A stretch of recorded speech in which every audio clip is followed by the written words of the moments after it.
Okay, so uh, first let's talk about the test day, right? So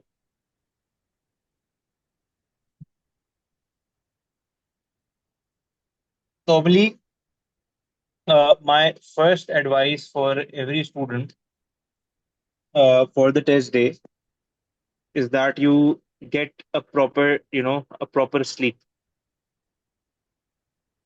Mhm. This is very important. What is your time over there right now? It's 1:27 p.m. 1:25 p.m. Okay, so it's afternoon, right? So Yeah. you still have time. So whatever you have to revise or whatever you have to, read and whatever you have to do, just make sure that you do it early on, maybe before the sunset, right?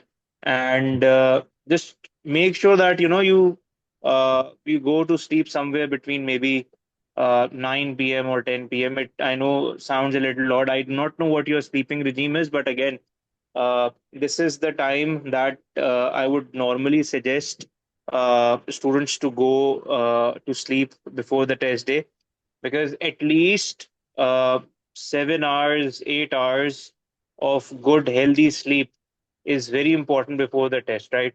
There are some students who take pride in the fact that we are studying before the test day, and we are awake late 2 a.m., 3 a.m. So that's actually not a good sign. That's a very bad sign. If you've had a good sleep, there are many things that you may not have practiced that much, but just because you're fresh, you are energized, you have energy, you'd be able to do it. And because if it goes vice versa, there are many things, just because of not having a good night's sleep, you might goof up on things that you have practiced very well. So this is my number one advice to all the students, right? And this is something very, very important, right? So you cannot miss out on it. This is the first thing. And then obviously, the second thing is that you obviously when it you need energy, you need your brain to be fresh and stay fresh. So you need a good breakfast. This is again very important. Mhm. This is super important. Then uh, thirdly, it's very important to make sure that you have your backpack, right? So Yeah. you have your bag and you have all the things. I've shared a video, I've made a video, I'll share that with you as well, in which I have written the must haves and the nice to haves, right? So there are a Mhm. few things that you absolutely need on the test day. Without that, you will be denied entry. So you need your device, right? It's obvious, but again, you need that. The device should be charged. The device should have Blue Book application installed. You should remember your username and password. However obvious it may sound, we've had cases where students forgot their username and passwords, and just it just at the last moment, all of these things, they create a lot of hassle. And you'd never want that.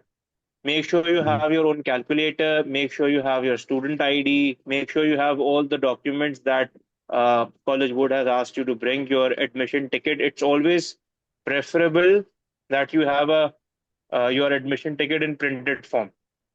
All Mhm. right, just make sure you have it, and if you have not printed it out yet, just do it now.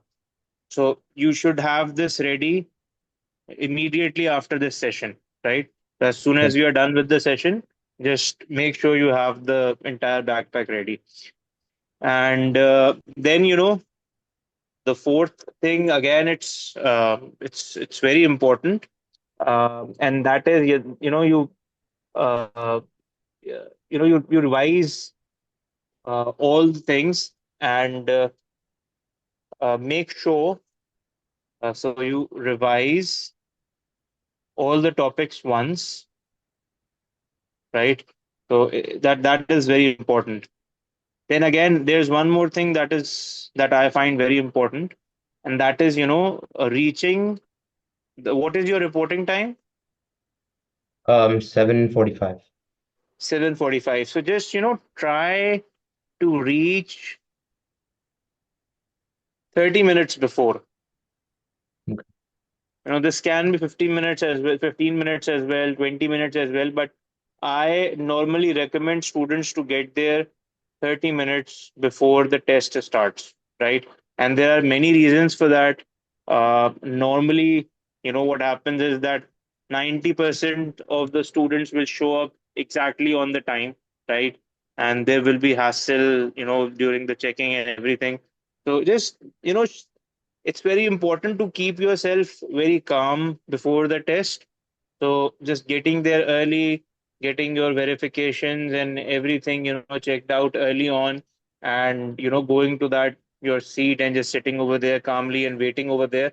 That is much better than, just getting into that line and, uh, getting it all messed up at the end. So it's better to reach there. Also, to avoid any emergency, obviously it is 7:45, so it is very unlikely that you'll face any traffic issues at that time. But again, we don't know that, right?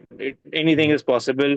The tire may go flat or anything. So you need to keep the buffer. It's very important that you keep at least 30 minutes, so you can check from your place what is the on your Google Maps you can see what is the distance, what is the time that you need to get to your center, and just keep this 30-minute buffer.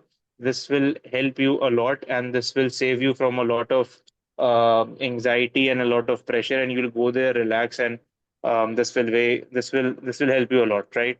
So Yeah. yeah, so this is one thing that uh,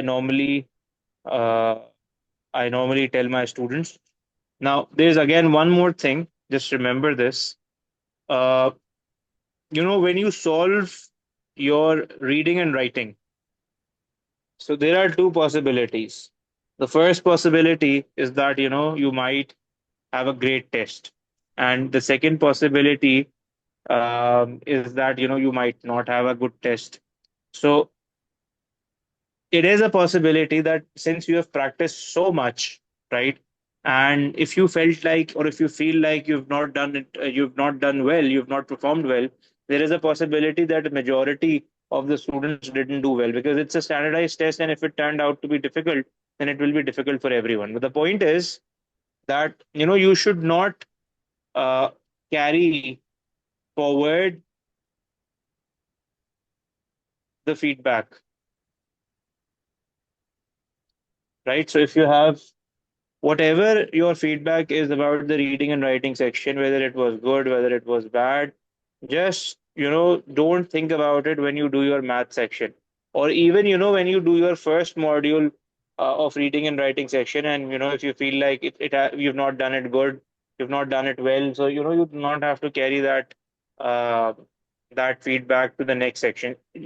My point is that solve every section and solve every module in a way that it is the first module of the test. So just erase every memory of every module as you solve it. That will keep you relaxed, and that will save you from, you know, thinking about what you've done before. That will only make things worse. And obviously, you wouldn't want that. So that is again one of the things that I tell my students um, to be careful about. It would be really nice. I do not know if you're into it or not, but make sure that you do not, at least unnecessarily, do not use any social media, Yeah. right? Because that those videos and those reels and that blast of unnecessary information, that will just mix you up, that may confuse you as well, and it may hamper your preparation. So just whatever you have to do, take 30 minutes maybe and see or watch whatever you want. If you have any affairs, just handle them, and then just turn these things off. Just keep what is necessary with you. Maybe if you're using something online, if you're solving any question online, okay, that is fine. But other than that, any Facebook, Instagram, or whatever you are using, Just make sure you do not use it from now on uh, till the test. So that should be unnecessary. Do not entertain anyone. Do not entertain any call, at least unnecessary call, right? Yeah. Messages or anything that may detract you, because from this point onwards, focus is very important, right? Because we know that even 2 to 3 questions can make a big difference, right? So that's again one of the things that you should remember, right? And again, one of the things that is important is that you take some snacks with you, Yeah. because you'll have a 10 minutes break, and in that 10 minutes break you'll be all drained out doing the reading and writing part. And if you have some snacks, and you know something that is heavy on sugar, maybe some chocolate or something like that, that will give you some energy and some alertness right at that moment. So you can carry that, and it's always good to have along with this your own watch as well, right? But just make sure that that watch does not have any audible alarm. So that is again very important. And a few more things. Um, just make sure that you get there and get your things figured it out, right? And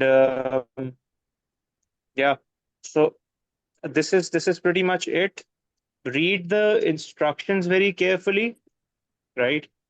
Read the instructions very carefully. This was, about the paper. So just read the instructions very carefully. We know that things will repeat, and we already have done everything.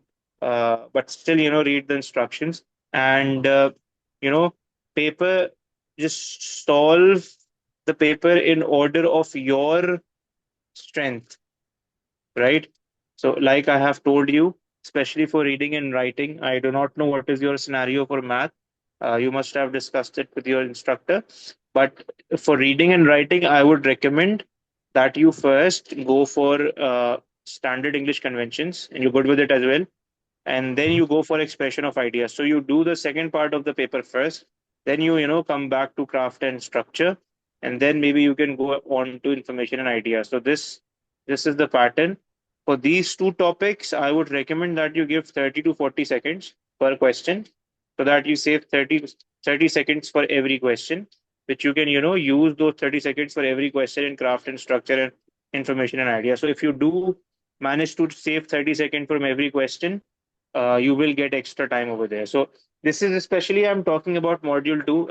I have seen that you do not have any problem with finishing it on time. So that's not a problem for you. But at times, module 2s, they get a little harder, and they have a few questions that might give you some problems. So to just keep yourself safe side, uh, do it in this order. This will give you a lot of extra time. So you have practiced a lot, you have worked a lot, I think, and obviously it's going to be the best of luck thing as well. So it's very Um, important just to uh, you know it's all about keeping the nerves, holding the nerves. This is what it boils down to, because I normally give my students this example that uh, no matter how much you practice, for example, if you're a sportsman, no matter how much you practice for an exam, for a match, right?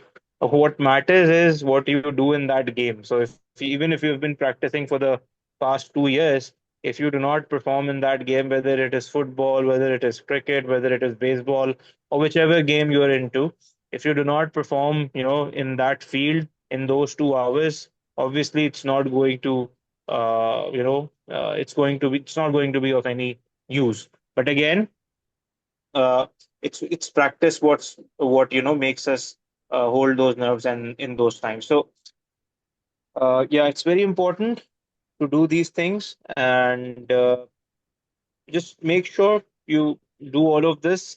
And just for the last day, it's always important to relax a bit. Do not overdo anything. Just maybe take a walk, so that you can stabilize all the emotions, and maybe 30-40 minutes just go for a walk. That I think would be important, or any physical activity that will be important, that will give you some alertness. Make sure that you get up on time. Make sure that you do all of these things. Sleep again, which was my first point, is a very important part. And if you have any questions on it, please shoot. No, I think I got it. So all of these things are very important, and I think now let's move on to the questions. I think, stop the recording over here for Sarah. So I'll be sending this to her. Okay.